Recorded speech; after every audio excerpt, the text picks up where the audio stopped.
Hello, today I'm going to talk about the fractional knapsack algorithm. We'll start with the non-fractional one, the whole knapsack algorithm, and we'll progress to the fractional side. What I will talk about today is just a general setup.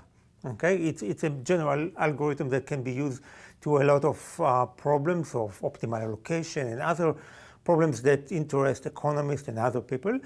And eventually, as the series will progress, hopefully I'll get to how did I use that algorithm for partial identification. So that will be in the future or in the later videos. I'm going to set up the basic problem of this algorithm, the problem that it attempts to solve. And then we'll see two examples, numerical examples, and see how the algorithm is working. And what we'll try to do is to understand why and which situations you might want to use it. And I'll try also to give some geometric interpretation of it and so on. So let's start with the general problem. Okay, so we are trying to maximize a certain value. Okay, so it's a sum of over several items that we will have. Okay, let's say we have n items, and each item has a value vi, and we can take from each item amount or quantity xi. Okay, that we'll have to choose. Okay, so our maximization is for xi, which xi to xn to choose.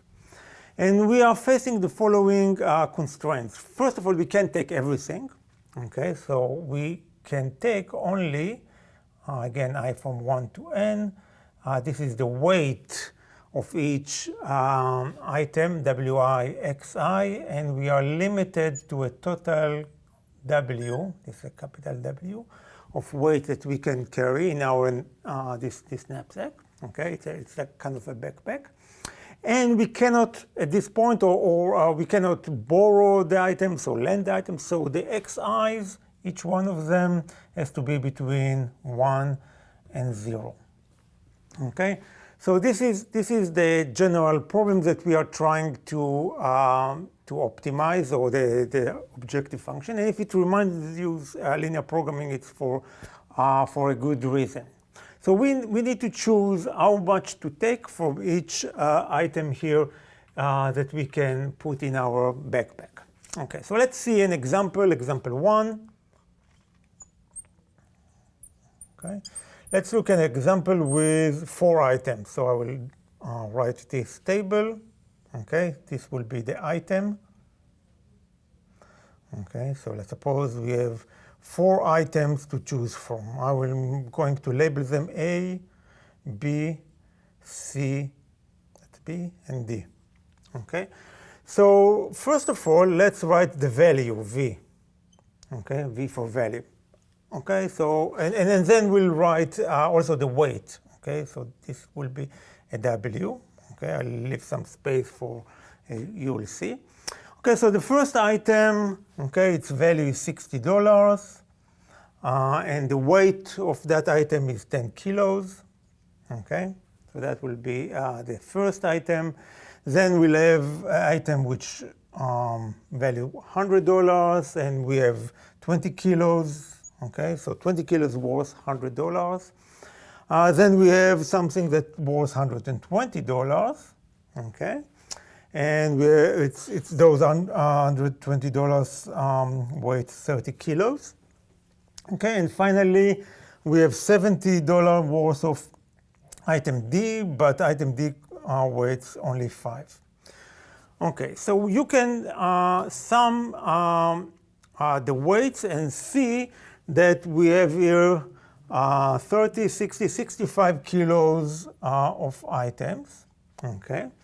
However, our backpack, okay, we cannot take the whole 65, kilos. We are limited to W here, okay. Let's say we can only take 50 kilos, okay. What can we choose?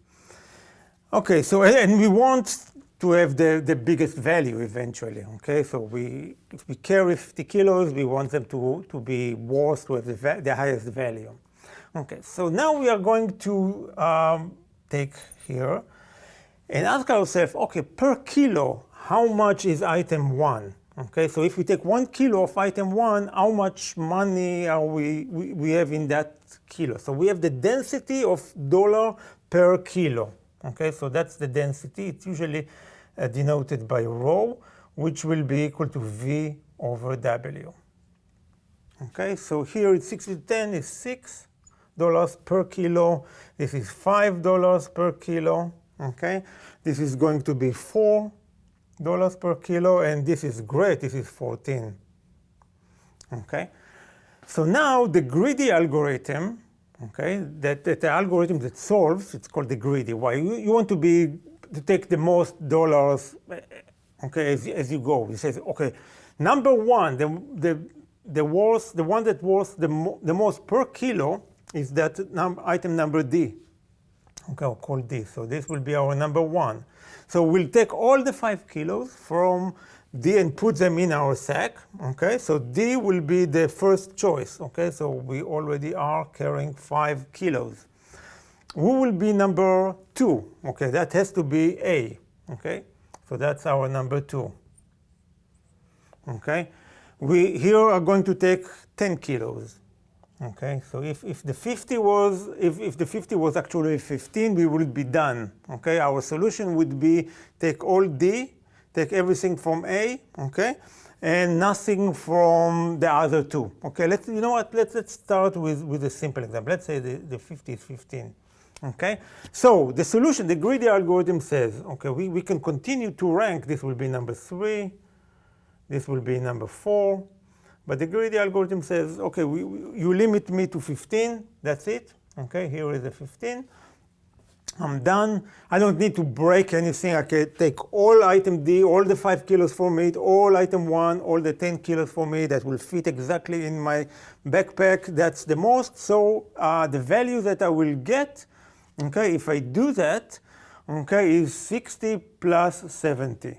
Okay, so the total value here will be 60 plus 70, or 70 plus 50. We first take the D and then the other one. This is equal to 130. Okay, and you can try other combinations, and that's not going to give you a better value for just carrying 15 kilos. Okay, so what the solution here in terms of the excess? Okay, it says the following. Okay, x1, okay, x1 is the item A, or xa will be equal to 1, 0, 0, and 1. Okay, and that's the solution, and the type of algorithms that solve it. First, let's take the best, and then the second best, and the third best if we can, and so on. Those are called greedy algorithms.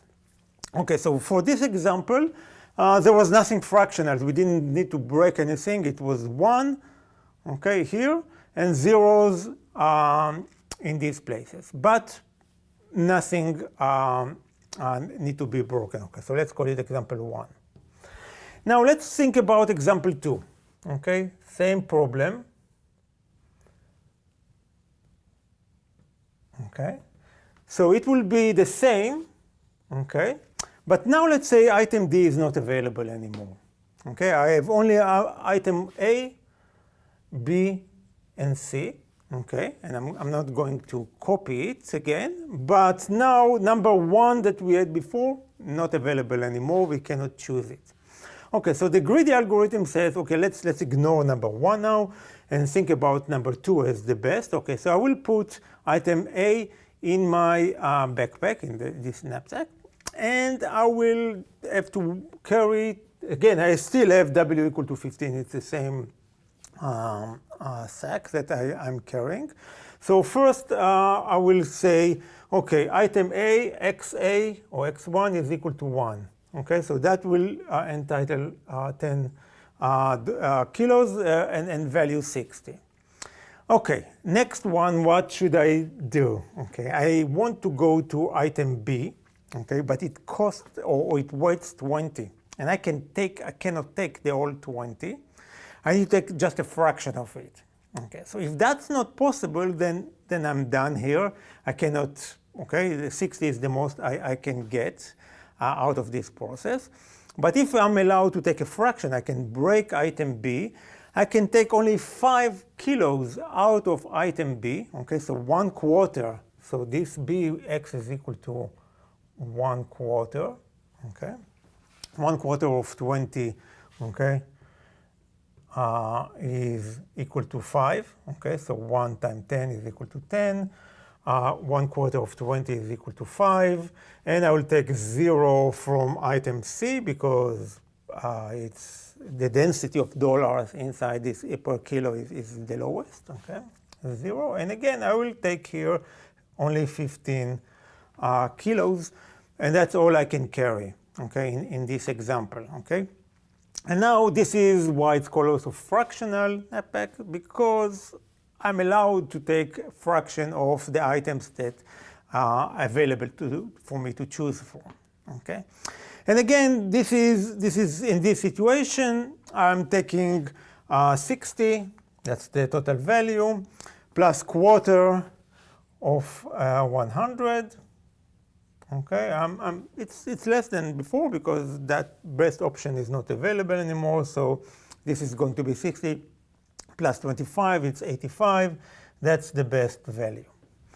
Okay, so just to wrap up this example of how this greedy algorithm is working and maybe give it a little bit of geometric interpretation. And again, now I will have to go from, I went from 4 items to 3 items. Now I'll have to go to 2 because I can only draw 2-dimensional diagrams. But if you have a situation in which you have, you choose x1, this axis is x1, and here is the 0, here is the number 1. This axis is x2, okay, how much to take from x2, and here is the number 1, 0 to 1. I have this box, okay. Any point inside the box is an allocation or a choice from item 1 and item 2, okay. But I cannot, perhaps take both of them together is infeasible, so I have some constraint. This is this constraint that will have a slope which is the ratio between W1 and W2. I'm not giving here numbers, but here is, for example, this constraint that W1 plus X1 plus W2 X2 cannot be bigger than capital W, okay, this constraint. So now the set is actually this 5-sided polygon, okay, and that's only choices that I can make, but I want to maximize the value. So I'm going to look at lines. This line is W1 plus X1 plus, times X1, sorry, times X1, this is times, plus W2 X2 equal to capital W, that's this line, okay? And now I'm going to draw lines which are V1 X1 plus V2 X2 equal to a constant, and I can increase this constant because I want to maximize the total value, and there will be a different slope. So suppose when I choose a very low C, it will be this, and then I increase it. I can keep going and keep going. Here I'm hitting the point here, but I can get this point, and this is the optimal choice within, or having to choose within this 5-sided polygon, which means that I will take all item x2 or x2, set it up to 1, and I will take a fraction, which is, I don't know what that is, let's say 0.8, 80% of item 1, and that's my optimal choice. So I'm having those parallel lines that I can increase, but beyond that line, that's the most I can do with those constraints. And that will be my choice, let's say, in this very geometrical interpretation here, everything from item 2 and 80% from item 1. Okay, and that's basically what we did here, 100% of item A, 25% of item B, and 0% or nothing from item C. And then we could do a three-dimensional cube and chop it with the W constraints and see which of the points we are going to hit. Okay, so that's the first step here to understand what is this algorithm, what kind of problems we can solve with it, and what is this greedy algorithm that says take the best, then the second best, and then continue as much as you can, maybe break the one of the items, and that's your best choice. Okay, thank you for watching.